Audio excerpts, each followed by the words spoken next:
Welcome all. My name is Roger Berkowitz. I'm the founder and academic director here at the Hannah Arendt Center. Yes, hello.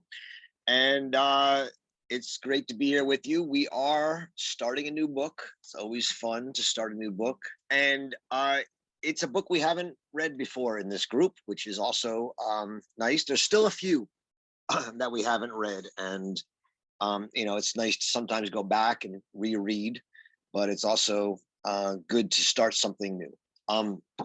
So it's not a book per se. It's a collection of her lectures that she gave in 1970 at the New School for Social Research, and it was a course titled Lectures on Kant's Political Philosophy, and it's been edited here by Ronald Miner, who was at the University of Chicago. Of Toronto. I'm sorry.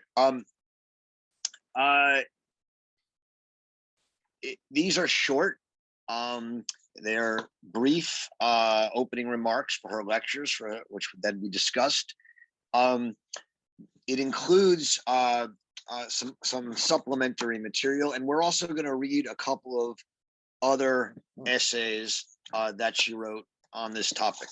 So just to briefly remind ourselves where we are, there's a reason we're reading this now, which is that we just finished The Life of the Mind, or the parts of The Life of the Mind that we have, right? And it's important to remember that The Life of the Mind was supposed to be a 3-volume work, or at least a 2-volume work. And the second volume was supposed to be on 2 of the faculties of the mind, willing and judging, after the first volume was on thinking. And it is important for us to remember a little bit about what she says at the end of the part on thinking, the volume on thinking of The Life of the Mind. She writes a postscript, and parts of it are reproduced here by Ronald Miner on pages 3 to 5 in this book, 3 to 6. So it's important to at least remind ourselves about that, and that will be a jumping off place for us for our discussions, and it will help contextualize what it is that she's asking after in these lectures on Kant's political judgment. So in the Postscriptum, which we read now a few months ago, and so hopefully you maybe went back and read parts of it, she says that, remember, we just spent a volume talking about thinking, and thinking deals with invisibles, what is absent. When we think, we're thinking about something that doesn't exist. And so too do willing and judging. Willing deals with things that don't yet exist, that will hopefully, we hope, come to be in the future.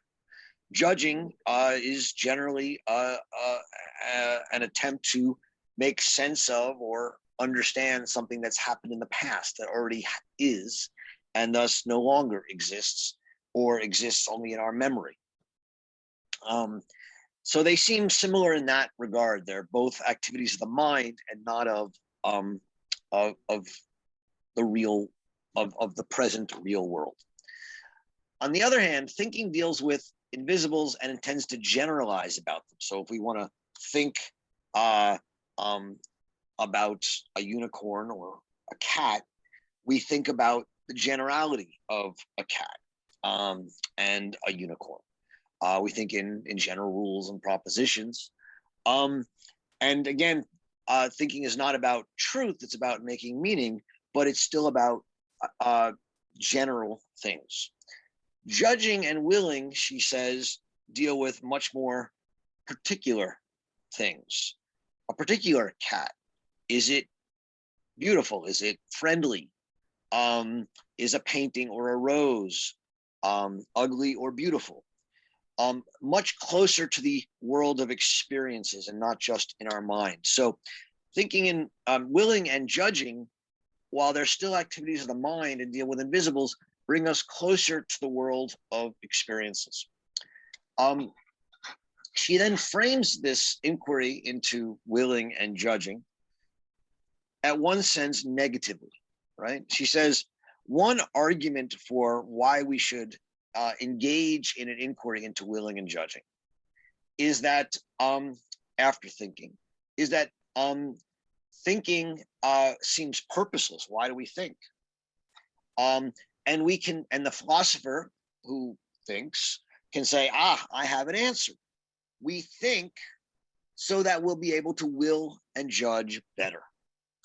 And thus thinking becomes a kind of preparation for judging and willing, for deciding what we want to be, willing, and for deciding and evaluating what has been, judging. And if you think of it in this way, not only is thinking a preparation for both willing and judging, but judging is a preparation for willing, because in judging, we decide what we evaluate what is better and worse, more beautiful and ugly, good or better or worse, and then that's how we should decide how to will. And so this is sort of a kind of functional or utilitarian defense of thinking and of judging, both as preparations for willing. But Arendt says this doesn't work. This will not do. First of all, because willing is free. This is what we just spent the last 3 or 4 months talking about as we read the book Willing. It's not determined by rules or laws or by thinking. And as a result, you can't defend thinking as important for willing, because willing is spontaneous and can't be controlled. Similarly, judgment, she says, is not arrived at by deduction. It's not, we don't judge based on a rule, all philosophers are ugly. Socrates is ugly, therefore Socrates is a philosopher, or something along those lines. Some sort of a kind of logical syllogism. And so she wants to separate judgment and willing from thinking as dealing with particulars and not controlled by thinking.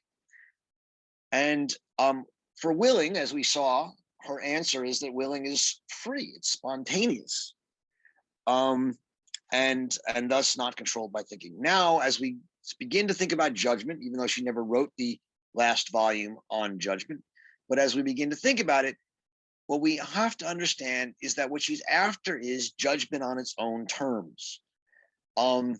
Judgments, as she's going to say, that's not arrived at by logic, deduction, or induction, not by rules, and thus a judgment that is in some sense also free. And what she calls this is judgments of taste. Judgments based on my taste. What is a taste? That's a hard question to answer. Sometimes it's called aesthetics. What is aesthetics? It's a kind of feeling. And this is going to be absolutely key for our understanding of these lectures and the other texts that we are going to read over the next 3 or 4 months on Arendt and judging. Judging is a feeling. It's not logic. It's not reason. Some of you may have seen that we have a conference coming up next October, or in October, at the Arendt Center, called Rage and Reason. Another way would be, a less PR-driven way to call it would be feeling and reason. To what extent is politics about reason, and to what is it about feeling? And there's a whole lot of people who deeply want politics to be about reason, reasonable debate, reasonable argument. Arendt didn't believe that.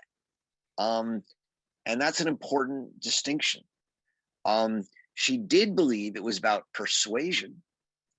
And she did believe that, there were better and worse ways to persuade. But she was very much aware that politics is about feeling and emotion and taste.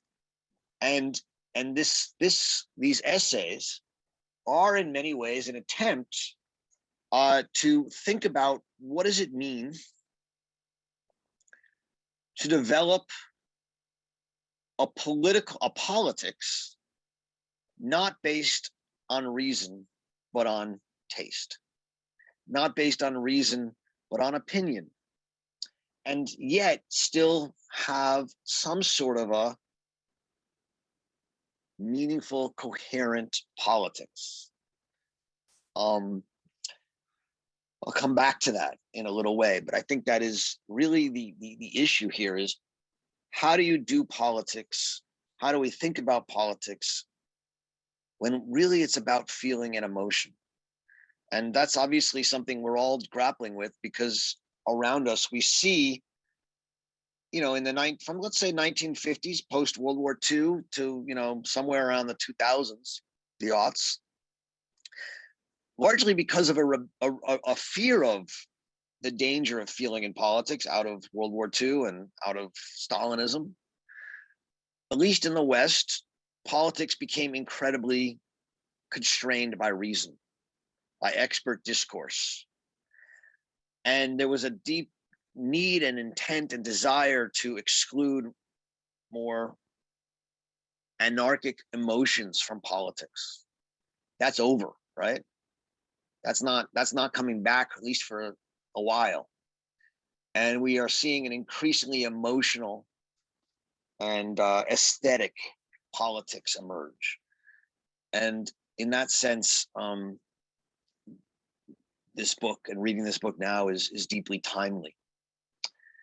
At the end of this little postscript to thinking that she still to come back to that, she says that there's only two real ways criteria that we have outside of reason for judgment, right? So there's three. You could say that judgment has to be governed by thinking or reason, which she rejects because it's free. And then the other two criteria would be progress or history is one. So that, as Hegel says, die Weltgeschichte ist das Weltgericht, or world history is the world court of justice. Namely, whatever wins out, whatever turns out to be what we choose, is what is right, is what is good. And so that would be the sort of historical criteria for how to determine good or bad or judgment. And she says the other is simply to say that we insist on the freedom and newness of men. And she then turns to two Greek thinkers, Herodotus, who in his histories says that history is to say what is, legein te onta, and Homer, who says that to tell a story, to be a historian, a storyteller, is to judge the past and say what is, and make the past meaningful and give the past an order. And she thus says this Homeric Herodotus approach against the Hegelian approach of history or progress reclaims dignity from history, human dignity. It says that the premise of humanity is to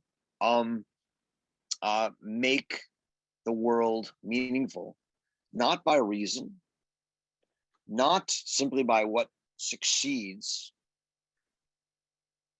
but by telling a story, by taste, by telling what we think it is and we think it ought to be.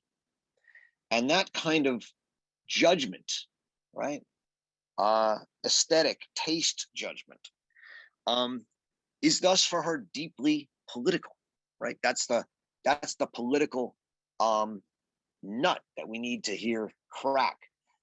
And so this whole book, these essays, are about the way in which we relate aesthetic and political judgment.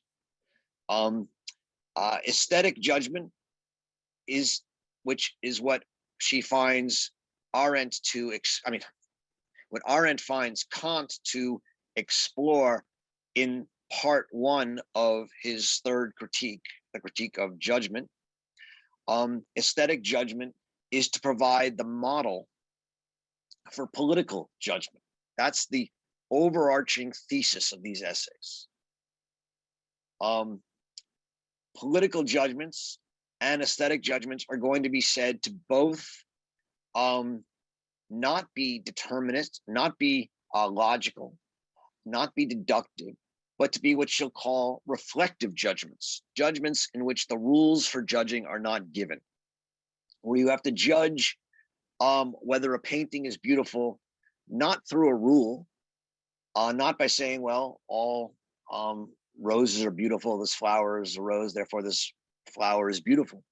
But you just have to see the rose and think beautiful. But this judgment of taste is not simply a judgment that I say it's beautiful, right? It's a judgment that says, I say we all think it's beautiful because it's beautiful. And how can we make such a judgment, a universal judgment, that is not based on rules, but based on taste, right? And that's the, and you can see, I hope, that this problem is not only a problem for art, aesthetics, but a problem for politics. How can we say, take your pick, abortion is right or abortion is wrong? There's no, there's no determinative judgment. There's no syllogism. There's no truth in Arendt's analysis. It's an opinion. And yet we have to be able to, in some way, make some generalizable statements of truth so that we can form a politics, that we can be a people. And what she does is turns to Kant's aesthetic judgment again as a way, as a model for thinking through how we could make, if not universal, at least generalizable common statements of right and wrong in a polity, in a political community, absent truth. And it's that deep aesthetic refusal of truth in politics, right, which we've talked a lot about in this reading group over the years, that is so distinctive to Arendt, that causes many people to really rebel against her theory of judgment.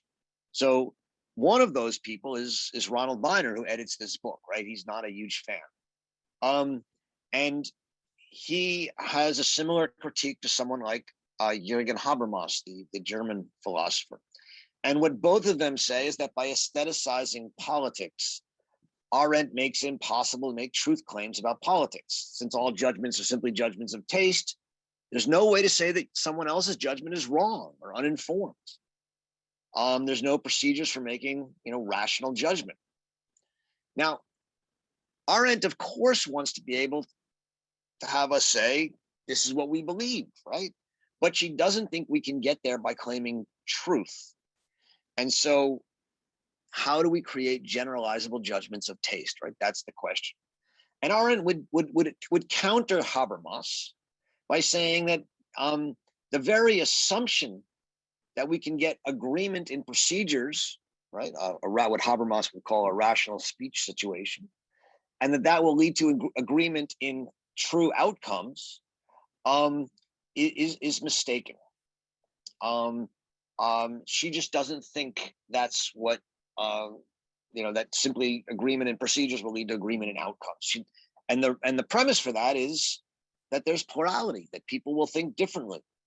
And if we don't accept that plurality, we end up with an attempt to sort of force people to be free in the Rousseauian sense, force people to accept our understanding of what is right and what is wrong.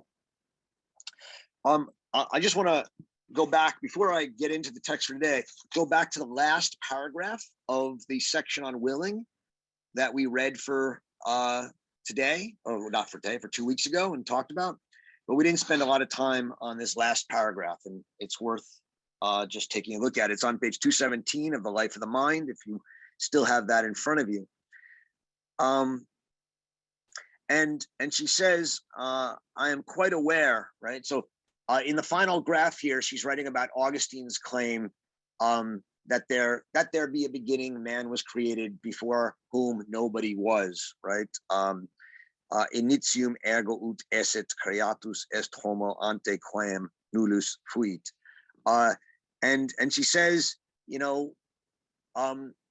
okay, she says, okay, that man was created before we are doomed to be free, is how she now glosses that. Well, why are we doomed to be free? What's the doom? Well, the doom is that we love freedom and yet we fear it. We abhor its arbitrariness, right? This is what the whole book on Willing was about, that philosophers hate freedom because freedom, is not thinking, is not rational. It's the, Habermas.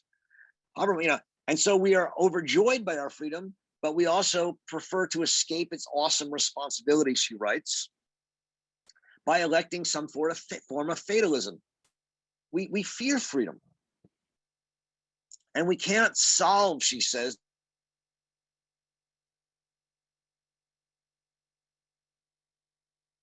we can only solve this problem of freedom. And that's a real, and she says, she actually doesn't say that. She says, and she puts it in a very strange formulation here on page 217. She says, this impasse, right, the fact that we both love and hate freedom, if such it is, cannot be opened or solved except by an appeal to another mental faculty, no less mysterious than the faculty of beginning, the faculty of judgment, an analysis of which at least may tell us what is involved in our pleasures and displeasures. That's a strange sentence. So it can't be solved, or it can only be solved by an appeal to this other mental faculty, judgment. And what is judgment going to do to help us solve this problem of freedom? She says, it may tell us what is involved in our pleasures and displeasures. What is that about, right? Tell us what is involved in our pleasures and displeasures.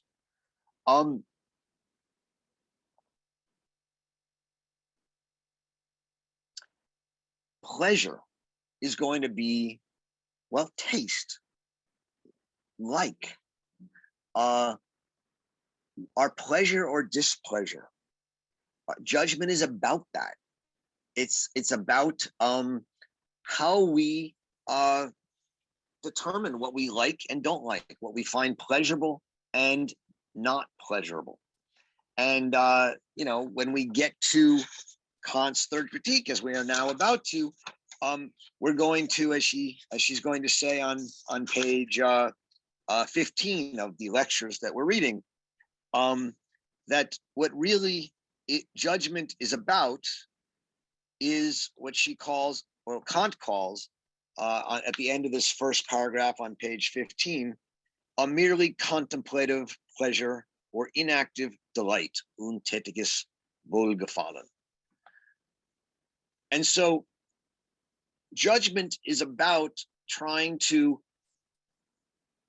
find a pleasure that is disinterested, that is from the spectator's point of view and not partisan, a non-partisan feeling, a non-engaged feeling, a contemplative feeling. Those who are mere spectators, as she'll say down below, who are not engaged in the game themselves, but only follow it with wishful, passionate participation. Judgment is an attempt to make a judgment about something, be it the French Revolution, or abortion, or vaccines, or masks, that is encompassing of the community, that reaches into the plurality of the community and tries to understand all the different viewpoints in the community, and doesn't balance them, or doesn't say one is more rational or logical than the other, but looks at all the viewpoints, tries to think from as many perspectives as it can, and come up with a claim, a judgment, that the claim is this is the one we all should share and can share. And the hope and the reason is it's doubly aesthetic, right? It's aesthetic in that it's a feeling in looking at the world, and it's my feeling of based on my enlarged mentality of looking at the world. But then there's a second level of aesthetic that I have to make the judgment in such a way that I will lure people to see that I'm right. That I will, in making my judgment, attract them. My judgment has to be itself compelling, not rationally compelling, although unless that's what compels people, but in some sense, beautifully compelling. My judgment also has to have a power to pull other people into it. I have to seduce them in my judgment. And so the politician is both the person who can stand in the middle of a group of people and a people and see what is common. That's the first. That's not easy. But the second is to see what's common and then say it, present it in a way that woos them to it. And you'll see that language of wooing. You may think I'm making this up, but if you read a little further, you'll know that's actually Kant's language. And it's language that Arendt is going to make a lot out of. So a few last comments. As Arendt says, oh, can you hear me? Yeah. As Arendt says in lesson 1, session 1, Kant never wrote a political philosophy, at least not in any particularly obvious way. And to the extent that people have looked for him to have a political philosophy, they've looked at a lot of his later essays, Metaphysics and Morals, Perpetual Peace, some others. And Arendt is basically going to say, no, these are not where, we should look for his political philosophy. We're going to look for it in this third critique, the critique of judgment. And there's a good reason to look for it in the critique of judgment. She thinks that the critique of judgment is actually about aesthetics, taste, and that taste is political. She makes this argument for the most part in session 2, which we are reading as the second session we read for today. And she says that there are 2 questions that Kant was sort of concerned with near the end of his life. One is the question of the sociability of man, that man cannot live alone, that company is indispensable for the thinker, that the world is plural, and insofar as it's plural, I need to think with others, right? And she offers this dream of Karazhan, Karazhan's dream, which Kant talks about. I believe it's in the Observations on the Beautiful and the Sublime. And she talks about this man Karazhan, who was a wealthy miser and closed off his heart to the world, and he goes to sleep, and the angel of death comes to him and says, "You've closed your heart to the love of man," and he is like Scrooge, shown all the evils and horrors and of the world of eternal silence and loneliness and darkness. And when he wakes up, struck by the objects of reality, he realized that he must esteem mankind in mankind's plurality and sociability. For in that terrifying solitude that he had experienced in his dream, I would have preferred even the least of those whom, in the pride of my fortune, I had turned from my door to all the treasures of Gokunda. And so this concern with the fact that we can't just think alone, we have to think with others. And the second question, why is it necessary that men should exist at all? There's no answer to this, but for Kant, Arendt says we are purposive beings, and so why should men exist at all? We have to ask what purpose it is, and yet to ask for a purpose is to seem to degrade man, to say that man's for something else and the man is simply a means to an end. And so we have to be aware of that and not seek per se an answer. And yet the answer, to the extent it exists, is in our collective lives. The point is for her is that in this book, the critique of judgment, it's not about truth. And secondly, it's about particulars and how I can understand them. And this is where she then comes to talk about this feeling, the contemplative pleasure, the untätiges Wohlgefallen, this feeling of pleasure and of taste, this feeling that what is beautiful is right, and that I must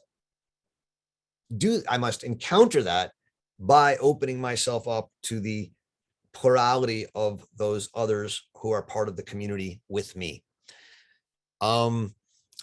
She ends this second section and begins the third session with a discussion of Kant's constitutionalism, the one aspect of Kant's later work that she says is new and was not part of his earlier work. Why is his constitutionalism important? Her argument is that his constitutionalism is based upon the insights he gains from writing the Critique of Judgment. What the Critique of Judgment teaches us is that there is no rational, truthful politics. That politics is about emotion. This is Arendt's reading of Kant's Critique of Judgment. And she says Kant, taking that to heart, realized that any kind of ordered polity needs to deal with the fact that most men, most of the time, are not rational and even not moral. And we need to create a constitutional system that would allow bad men to be good citizens. And that can only be done in a constitutional state in which different factions check each other. Those of you who know Arendt's reading of American constitutional law will now say, oh my God, because this is her argument about American constitutionalism, that the premise of it is the Montesquieuian idea that law can't check power, but only power can check power. And Madison's formulation is that faction, we can't get rid of the causes of faction. We can only ameliorate or mitigate the effects of faction by having multiple factions check each other. And so here is Arendt, in a sense, bringing together Kant's constitutionalism, his aesthetic and political judgment, with the American experience of federalism and the American foundation. that jumps a little bit into the third session. That's on page 17, which I know we're reading for 2 weeks from now, but that's okay. I figure I give you a preview of it. And that's, I hope, a bit of an introduction to the problems of judgment, the question of judgment, and Kant's political philosophy. I encourage you, as you read this, to have a copy of Kant's Critique of Judgment next to you, so you can look at some of her citations. I will say that, it's sort of de rigueur in talking about Arendt and Kant in these ways, to say that obviously she's reading Kant in a way that most people don't think Kant intended to be read. That doesn't mean she's wrong, or right, but it's a very strong interpretation of Kant that I think has a lot of truth to it. It doesn't fit the entirety of the third critique. She's going to leave out the whole second half of the book, which, by the way, most people do anyway. But in any case, I just want you to be aware that this is not simply an everyday interpretation of Kant's third critique. It's an important thing to be aware of. Okay. There are two ways for you guys to jump in here. One is through the chat, which I see is quite active already, as it always is, and I'm thankful for that. And you guys can talk to each other in the chat. I'll try and take a look. If there's something in the chat you'd like me to respond to, I can't follow it all. Someone please just raise your hand and let me know.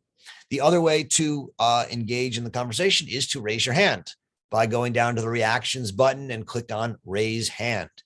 And I see there's already a bunch of hands. We have about 50 minutes, and I look forward to hearing your questions and comments. Vivian, are you there? Yes. Hi. Okay. I'll try and be quite quick. Please forgive me for saying this is not a disingenuous remark, that all throughout the life of the mind, I felt myself becoming more and more lost. Or if I imagined I had made any gains prior to that, they've all gone. I feel like I'm sliding down a vertiginous slope here. That's because I think I know why. I think it's because I have no grounding in philosophical thinking. What I do have that is a kind of a relative, I don't know whether it's a cousin or a much more distant relative, is I have a fluency in visual thinking. The only reason that I'm saying anything now is because earlier when you were speaking, I mean, there is nothing, if I'm thinking about art, because aesthetics is mentioned, you mentioned art, there's nothing strange in the idea that prior to the 19th century, ancient art, not only Western art, there was a consensus. I notice you rarely use that word consensus, because I think she uses the word persuasion. There was always a consensus on rules or conventions. If you think of Byzantine art, for example, the use of space, these things were requirements, and everybody agreed when something exemplified that consensus, then the more it did, the more beautiful I think it was. So I think the only reason that I'm piping up now is to sort of remind everybody of that. And then in Kant's era, and actually I wish I had the actual dates next to me, because I wish that the person who put anything on all of this material together would make a few broader references. For I am thinking specifically here of Winkelmann. Winkelmann codified all these conventions and rules in the 18th century for Western art. So none of this is really a mystery. And I wonder of course, I know nothing about Kant and Winkelmann together, but all of this. So I'm just sort of piping up to say that those things are not the strange things, but I think the hard thing, I'm reminded, as I was in the very beginning, that the shorter the Arendt's text, the harder and denser it is, and that every single category has to be redefined. Not that she redefines it all the time, but we have to remember with every utterance what is meant, what is freedom, what is judgment, what is morality, what is all these things. So because they just aren't what they are in ordinary language. If that were the case, then it would sound absurd, and she's never absurd. Well, she sometimes sounds a bit odd today, but really in a substantive way, never. So that's my prejudice. But okay, that's about it. Have I made any sense? Just to if I understood it,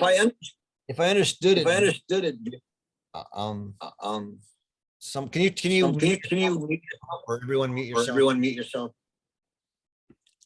Oh. Yeah. I'm still hearing a echo. Are you guys hearing an echo? Yeah, I think it's a Vivian. Why is that happening? Can you hear me now? Yeah, Okay. it's actually muted. All right. If I understood, I mean, there were a number of points in Vivian's question or points or comments. One is that if I understood it, Vivian, what you're saying is that in earlier epochs, there were rules and conventions for beauty. Sorry, there were, but that's not to say that brilliant poets and artists didn't battle them and break through them. Okay, yeah, not that anyone was obedient, not in rules, but no obedience.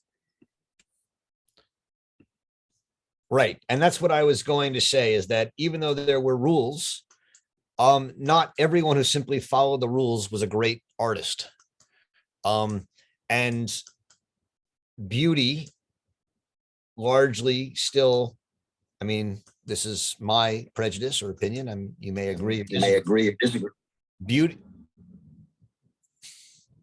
Beauty is still going to be something that bursts through and is a matter of taste that can't be simply because you follow the rules, because lots of people follow the rules, but the people who really are great artists and who last aren't great simply because they follow the rules. And that goes to Arendt's basic view that that beauty is a matter of taste, not of rule following.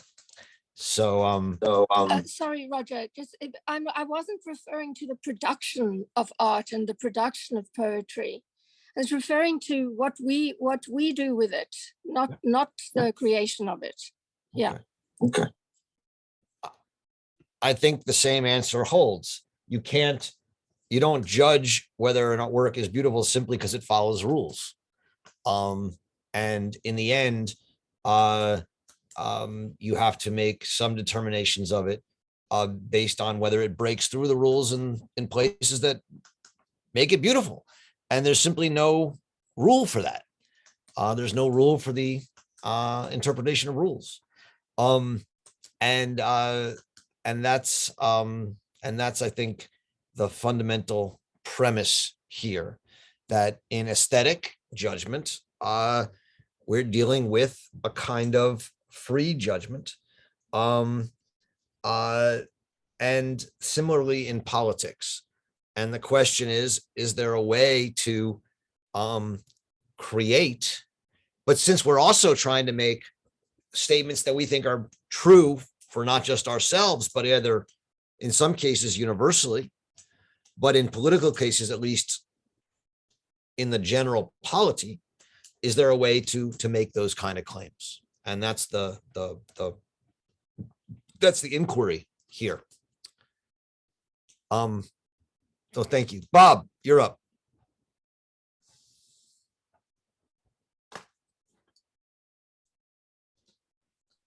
Okay. Basically, I buy what Arendt is saying here, but I go back to, maybe 40, 50 years ago. There was a painter called Keane, and he produced a lot of work, and it was basically of children with big eyes. And every one of these pieces looked like every one of the other pieces. And it was garbage. There was no mystery in it. You know, it was reproduction after reproduction. And I'm a big fan of, for example, Grant Wood, Thomas Hart Benton. I'm sorry for the international people who don't know these artists. But in their works, you know, I find beauty, I find mystery.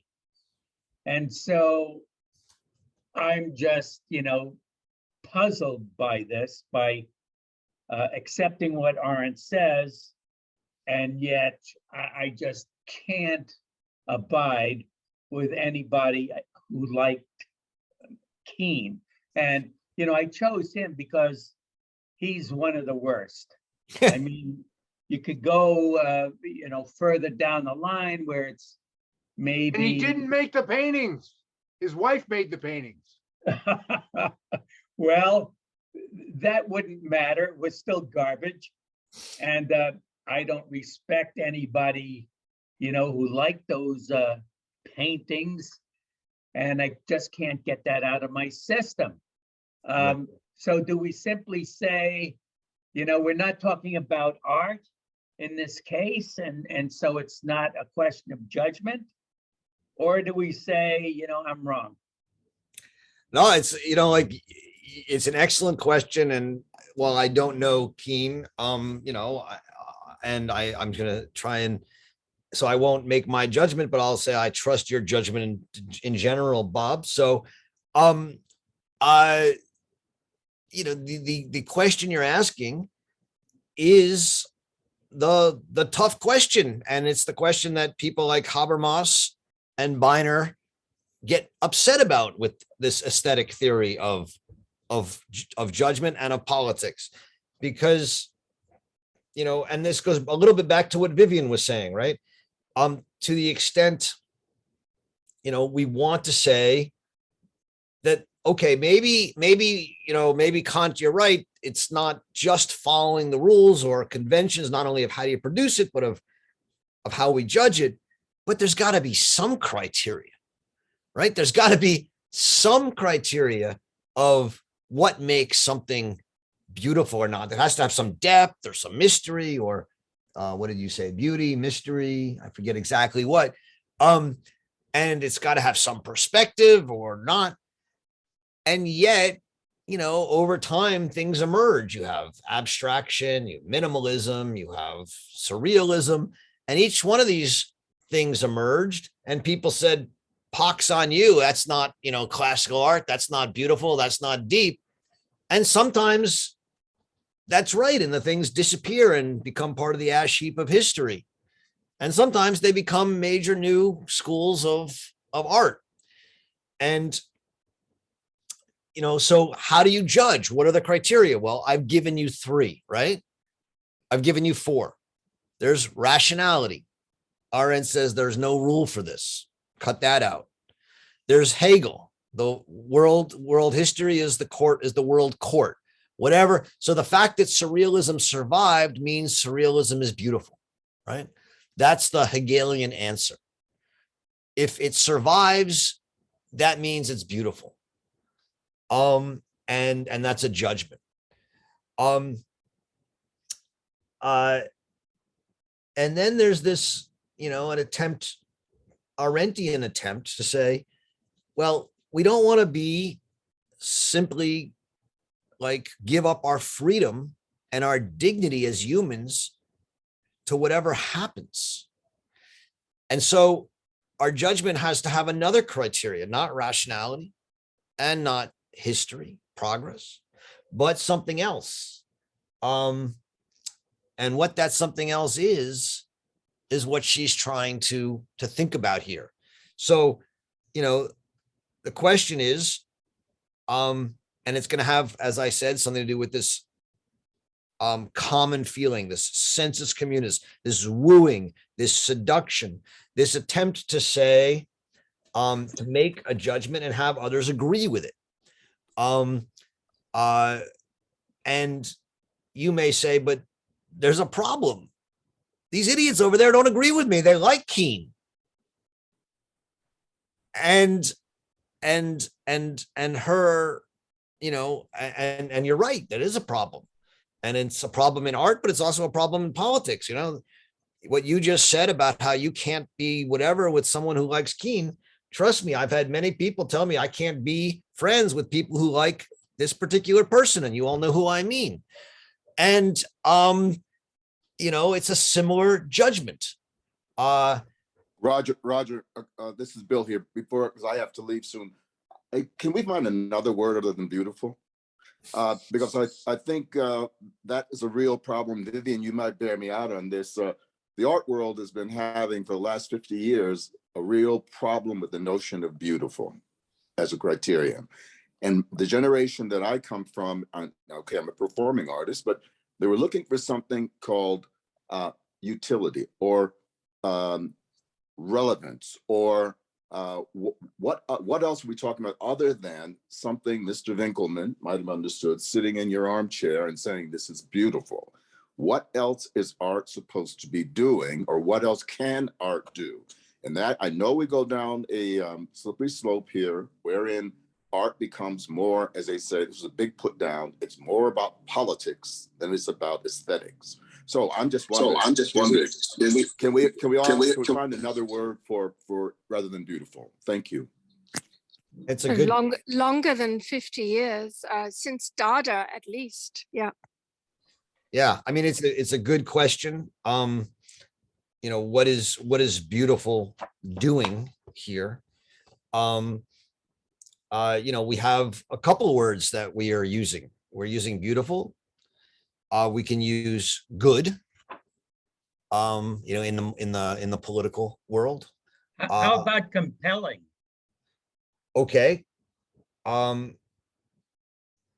Yeah, I mean, although compelling is an interesting word because you can have compelling things that are also compellingly ugly or compellingly evil, I would imagine, but maybe not.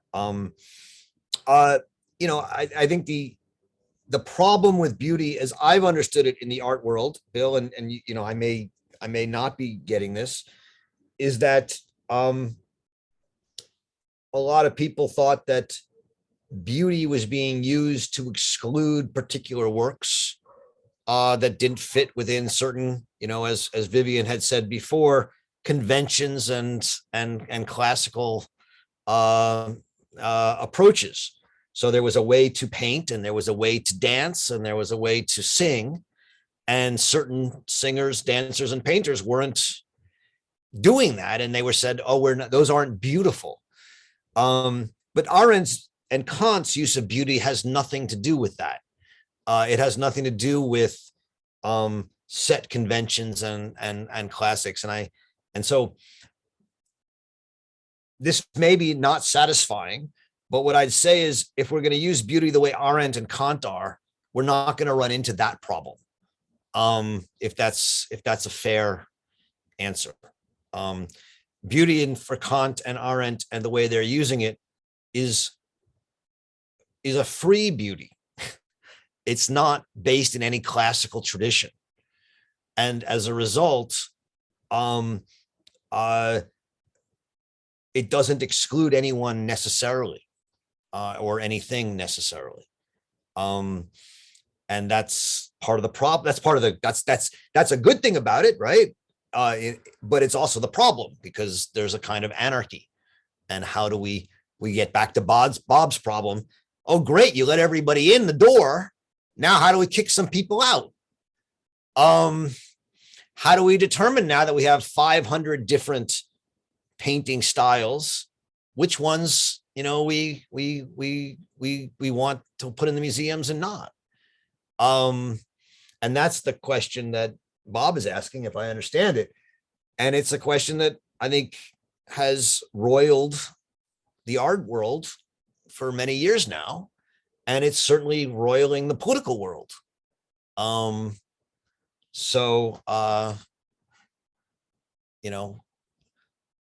think it's a problem. And I mean, Arendt is going to give you her answer to it. I think it's going to come up in sessions 11 and 12, if I remember correctly. But we'll get there. But yeah, I mean, I think it's an important question. I don't think there's going to be full answers to these questions. I mean, Bob's question, Bill's questions, Vivian's questions, but Arendt is going to deepen our understanding of the problem of aesthetics, the challenge of aesthetics, and in doing so, deepen our understanding of the challenge of politics, which she thinks is an aesthetic practice.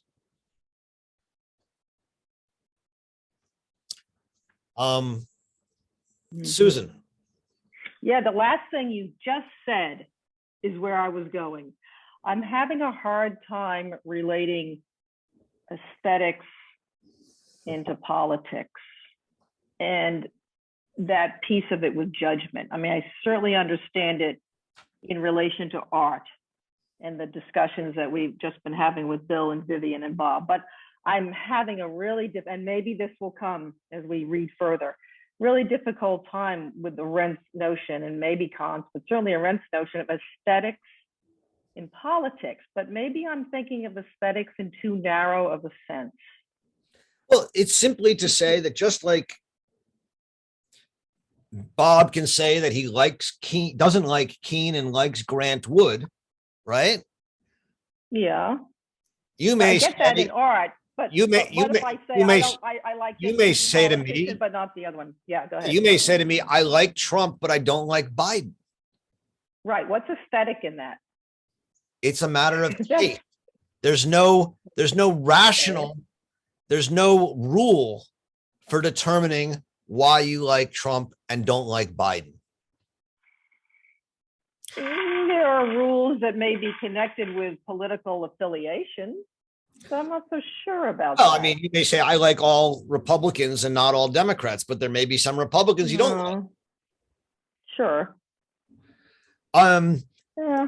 You know, the point is, and you may say, well, I like politicians who follow the Constitution. Yeah, but what does that mean? The point is, there are no conventions either in the production of the art or the production of the politician, or in the judging of the art or the judging of the politicians that you can follow to make your preference for Trump or Biden rational or logical. It's always going to come down to taste. That's the Arendtian insistence. So there's no morality or ethics kind of in these discussions about the platform of different political leaders or platforms and ethics or morality. I don't know if that's ever going to come into it. Well, I mean, so, you know, in the second critique, Kant talks about moral philosophy and tries to develop a categorical imperative for how one should act in certain ways. I must always act such that the maximum of my actions accord with universal law. But that's right. As Arendt says in numerous places, but I'll put it, on page 15, this is right, this is wrong, has no place. I'm sorry. For judgment of the particular, this is beautiful, this is ugly, this is right, this is wrong, has no place in Kant's moral philosophy. Judgment is not practical reason. Practical reason reasons and tells me what to do and what not to do. It lays down the law. Judgment, on the other hand, on the contrary, arises from a merely contemplative pleasure or inactive delight. Okay. So She just does- one more thing, and then I'll let someone else go. So just let me. So is Arendt saying? Is she saying that judgment plays the most critical role in politics of thinking and willing? I'm looking at Lauren. I think you filed one for Medtronic. Generally, yeah. I mean, obviously, Okay. thinking she thinks generally is not important in politics, except in one condition, which we've talked about a number of times, which is if everybody else is going along with,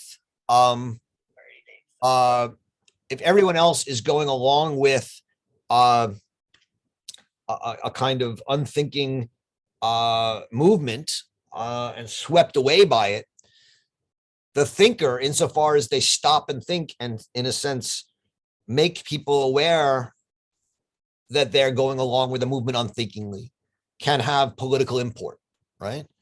But that's the only time the thinker really is politically meaningful. The willer can certainly be political meaningful. I mean, insofar as they seek to bring about a future politics. So they can definitely, willful politicians or willful political actors can certainly be politically meaningful. Judgment is politically meaningful insofar as politics is about the uniting of a plurality of people into a common project, right?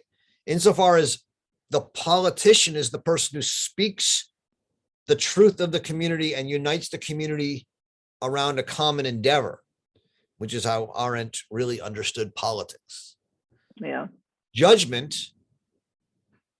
is necessary because the politician needs judgment in order to judge what the community really does believe, and they need to be able to articulate that judgment in a way that woos others to it and seduces them to it. That's what a couple of years ago in politics in the United States was called the vision thing. So those of you who remember that line. Yeah. That's you need to be able to not just be able to see what people should believe, but inspire them to see that that's what they should believe.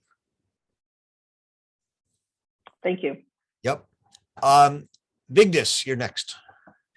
Yes, I was a participant in a conference at the University in Bergen now in digital on sustainable development goals. And I found a lot from that conference related to this. It had the title Ways of Knowing, Modes of Living. And the speakers came from all over the world, from different places. And they also occupied from academia, from government, from civil society, the arts, and other places. And they had different perspectives on this same topic.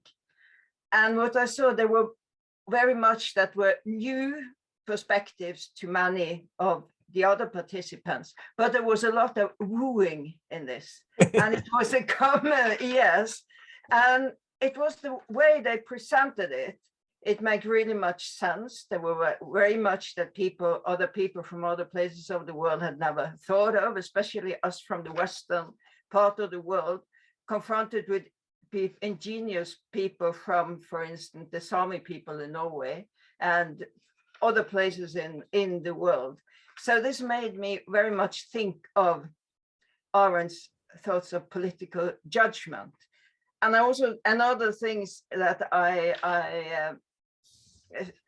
thought was a good concept, that was someone who talked about deep listening to understand other people. I thought that was a good notion of what do you need to get this. But it was this having one.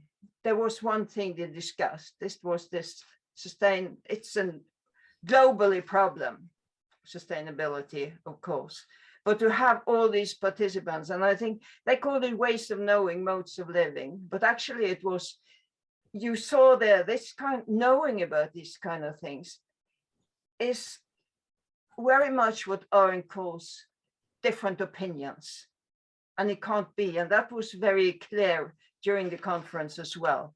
It's not an objective knowing. It's not this Habermasian thing, or this, you have one truth. That wasn't, it was just these different meanings showing off and making sense to other people. So yeah, that was, it reminded me very much of this political judgment. Yeah. And it was extremely inspiring and interesting. Great, thank you. I think I'll take two parts of that. One is just as the comment, which I think is right, that it does seem, you know, very much reminiscent of it and important. And two is to raise, I think, a really interesting question you raised, Vigdis, which is that these were people from all over the world. You know, one of the you know, corollaries of aesthetic thinkings in politics, as opposed to rational politics in the Habermasian sense, is that from an Arendtian point of view, there's not really a single universal world politics. And it raises the question of, can there be a politics, a global politics or international politics? You know, for those of you who know, she's obviously quite skeptical of a world state or of a world government. Whereas, you know, those who take a more rationalist view like Habermas may actually more strongly defend a kind of cosmopolitan world government. And so, you know, we can imagine different standards of beauty in art in different times and in different cultures. Similarly, you can imagine different standards of truth and untruth and good and bad and better and worse in different cultures, right? This isn't relativism. It's just saying that the truth or the what's held in common, what we share, changes through time. And we have to woo people all the more differently each time these kind of cultural shifts happen and change. That doesn't mean it's impossible to have an international community of scientists who share science and as a particular view, but it's going to be, it does mean that it's going to be harder to have an international community of all people that accept science as the criteria for good and bad. And to the extent scientists come to believe that their criteria are not only right scientifically, but are the best way to govern all societies at all times, that's going to set up a conflict between science and the rest of the people that could turn quite ugly, which is part of what we're seeing around the world, I think, right now. John. Excuse me, what was the name of that conference again? It was Sustainable Development Goals, and it was in Bergen. They have every year. This is the 5th conference. Ways of Knowing, Modes of Living was the title of this. Thank you. Thank you. John, you're up. What is the role of love and fear in judgment?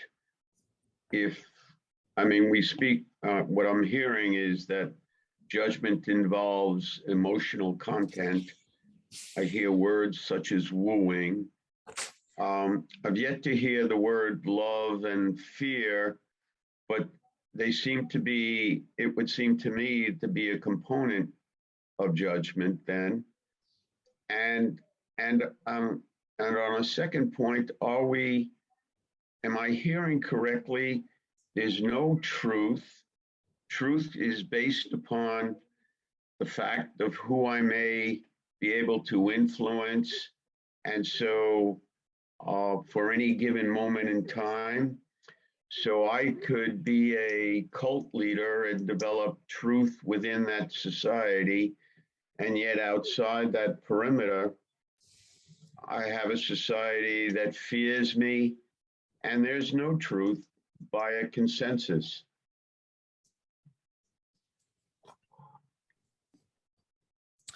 Yeah, I'm just gonna mute everybody so I don't hear I'm here for whatever reason, I'm hearing a lot of echoes today. So love and fear.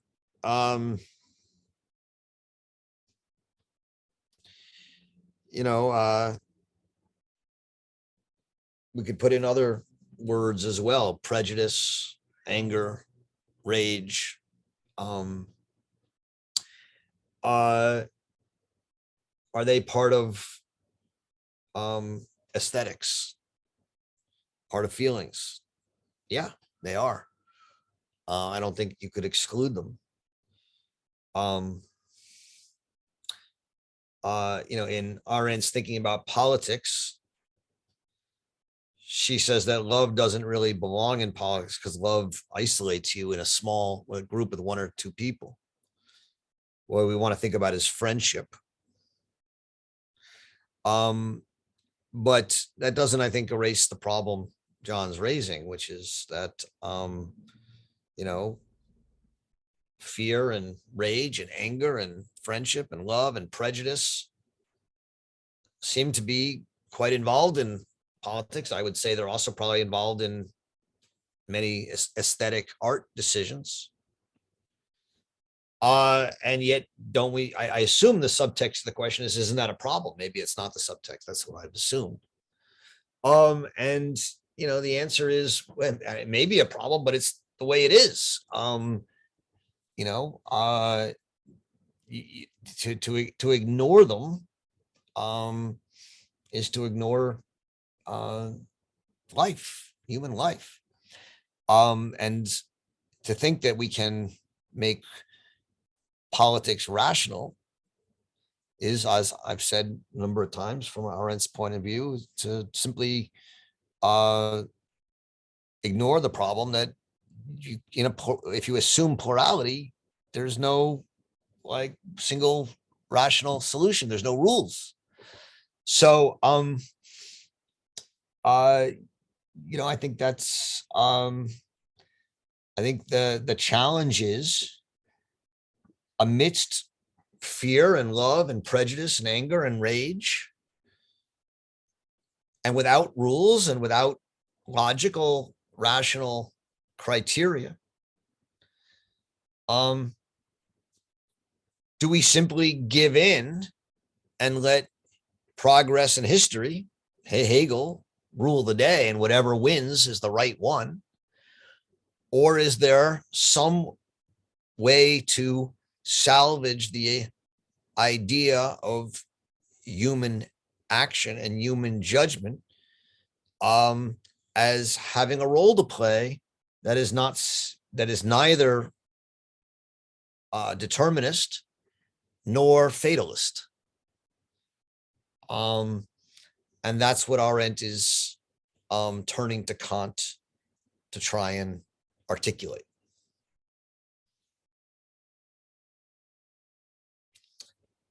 That's, not sure that satisfies anyone, but that's what she's trying to do. John, are you, I don't hear you. Are you, I see your mouth, but you're muted. Sorry, I muted everybody. Thank you. Does the problem come down to being linguistic? That are there cultures that do not have these terms in their culture, but the principles still remain? I don't know. I don't think so. I mean, I think the problem is a problem of human judgment, which is a real thing. And yet, we don't all agree. And either we force agreement, we give in and let history judge, or we try and salvage some actual meaning and activity for what does it mean to judge, not as simply a personal arbitrary feeling, but as an attempt to make a a common judgment, not a universal judgment. And that's what Kant and Arendt are engaged in. And she's saying that Kant understood that as essential for aesthetics. And she's saying if we read him correctly, he also understood it as essential for politics. But even if he didn't say that, that's what she's saying. Okay. We'll keep going. Hopefully it'll get clearer. Thank you. Ted. Yeah, I've been involved in politics for 40 years. I've also been deeply involved in 2 senatorial campaigns in Kentucky. And I also did some analyzing poll data for the Democratic Senate Senate Committee. And I think it's never been an intellectual act. I think that 95% of the people who vote, and this is why I got out of it, vote for reasons they do not know about. I believe that there is that doing polling data. I do realize that there's a deep, deep truth there, but people don't know what the deep, deep truth is. And I think all politics, and we don't want to hear this, all politics is emotional, regardless of you're the right or the left. And that's been my experience. And that's why I got out of politics. So, I mean, on the one hand, I think it's clear that I generally agree with you. And I think Arendt generally agrees with you. And yet, you know, what she wants to say is that while it is emotional, it is aesthetic, there is still a way to make it meaningful. Yeah, I disagree with you on the point. I'm sorry to interrupt. I disagree with you and Arendt and everybody else on the degree of wooing. I think people have fixed opinions. They're deeply rooted, and they only go by a candidate who matches their opinion. And that's my experience in 40 years of politics. Okay, so I mean, I assume, let's say there's 100 million voters. I know there's more, I don't know how many, but you know, I assume there's probably 500 million opinions, if not more. I disagree. I disagree. I think there's only 2 opinions and they choose between them. I think there's deep rooted opinions and they choose between them. And I don't think we know about, and I think. Well, yeah, but I mean, how many, well, all I'm saying is no political candidate is going to agree with me on every deep rooted emotional opinion I have. So to some degree, you have to form coalitions. You have to woo them to which ones are more important. Yes. So that's all I was trying to say is there's always going to be an element of seduction and wooing because no one's going to agree with anyone 100%. I agree with that 100%. My other point is you just disproved it. My other point, and I'll let people go, is it seems that her political philosophy is very similar to Walter Lippmann in getting to the consensus. No, okay. Well, I mean,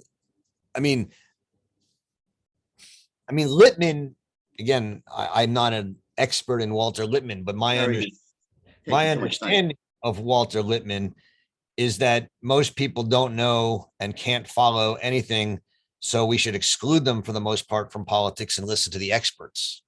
No, he believed in a consensus too. Yeah, but a consensus of whom? That's true. You're right. I agree 100% again with you.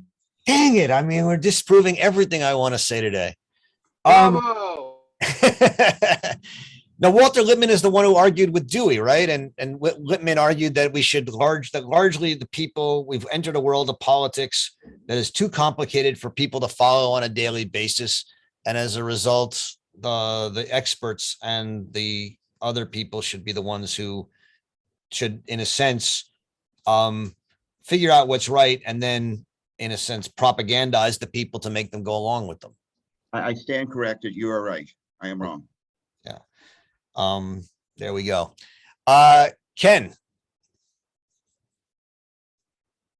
You there? Oh, he just disappeared. Ken? I just got my buttons backwards. Okay. So I just wanted to bring up, for me, her most poignant example of judgment from past and future, which is it wasn't the aesthetic and it wasn't the beautiful and it wasn't right and wrong. It was the company you keep. So remember, was it Cicero she quotes and saying that I'd rather spend my time with Socrates, even if he's wrong, than Plato. someone else? I'd rather be wrong with Plato, with my friends and Plato, than right with my enemies. Yeah.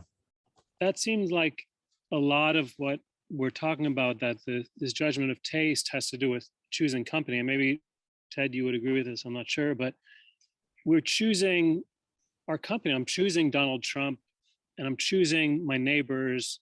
I don't think he's right. I don't think he's beautiful. I don't think, I know he's not following any facts, but that's the company I'm keeping and that's how I'm voting. And I don't think what she's saying is descriptive in any way. I think she's saying it's to illuminate how we're making our decisions. It's not saying this is good or bad. It's saying this is descriptive. This is what we do. Ken, can I just say, answer Ken? Ken, you should be a political philosopher, because I've always agreed that you vote based on who you associate with. Very good, Ken. I agree. I was taking that from past and future. Yeah. I wish I could take credit for it. Thanks. It's in the Crisis of Culture, which we're going to read later in this reading group, because it's one of the key essays that Arendt develops her thinking about judgment in. All I'll say to that, and I think it's right, and I think it's one of the most important parts of Arendt's thinking about judgment, is that while that can be used to mean, as you and Ted, implied, to say, that's why I vote for one candidate and not the other, right? The sort of aspiration of an Arendtian theory of judgment would be to articulate an idea of friendship that applies to the whole polity, the whole country.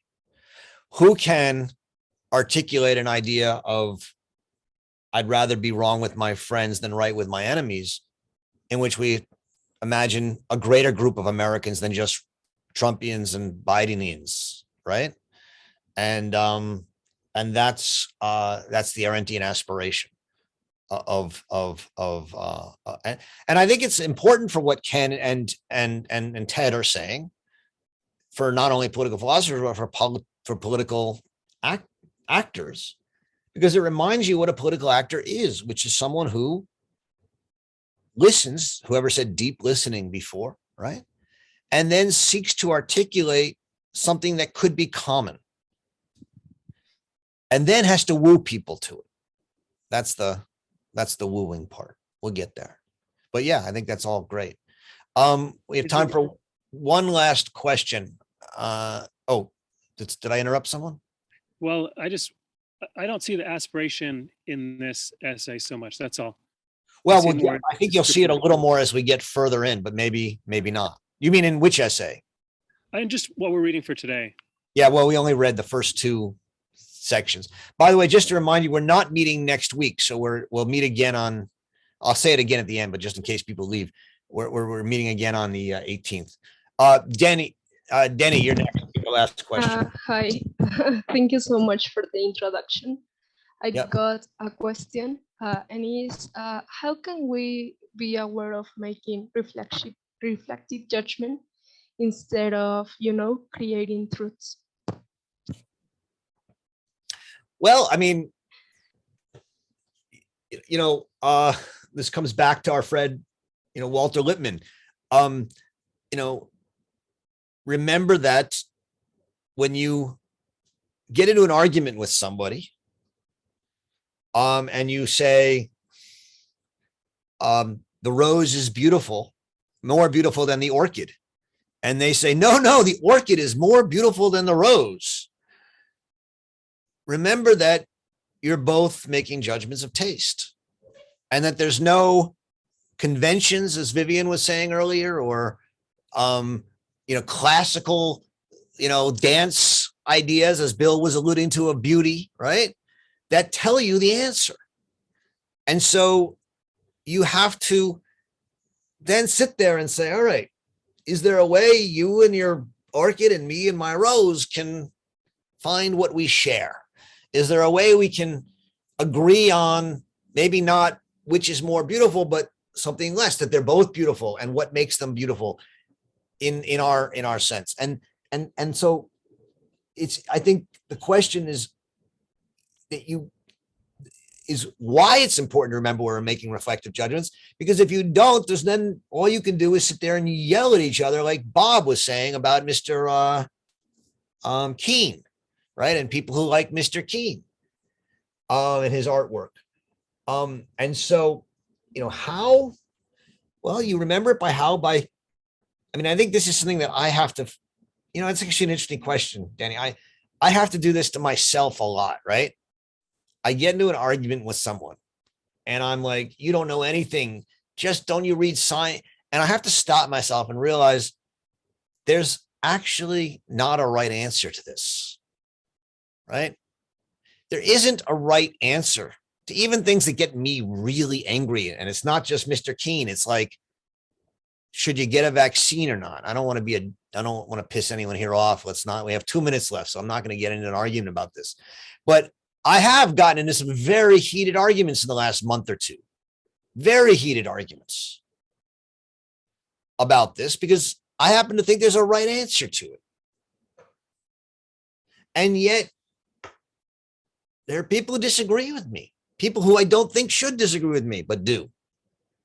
And I have to sit there and remind myself that while it may be true that a lot of public health advocates agree with me, that doesn't make what I'm saying right. It makes it, to me, more persuasive. And if I can't persuade other people,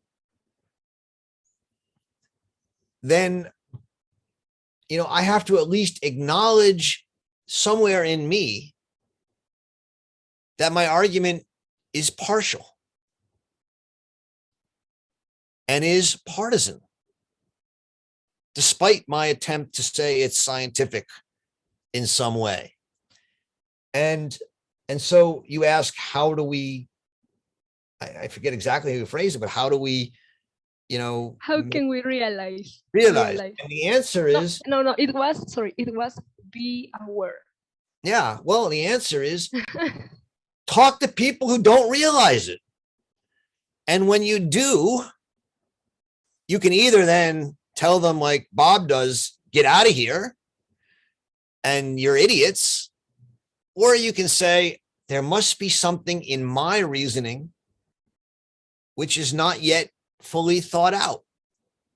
Doesn't mean I'm wrong. Doesn't mean I'm wrong. But it does mean that what I'm saying is not yet persuasive to other people. And I have to be aware of that. And it may mean that I have to do a better job wooing them, or it may mean that I have to admit that maybe my certainty that everyone should be vaccinated is not as unproblematic as I thought it was. I may not want to admit that yet, but I at least start to think about it. And that's the first step. Okay. Okay. Thank you so much. Yeah. Yep. Thank you. Excellent. We're right at 2:30. Thank you all. Just a reminder, I already said it once, but I'll say it again. We are not meeting next week. I apologize. It's just a travel.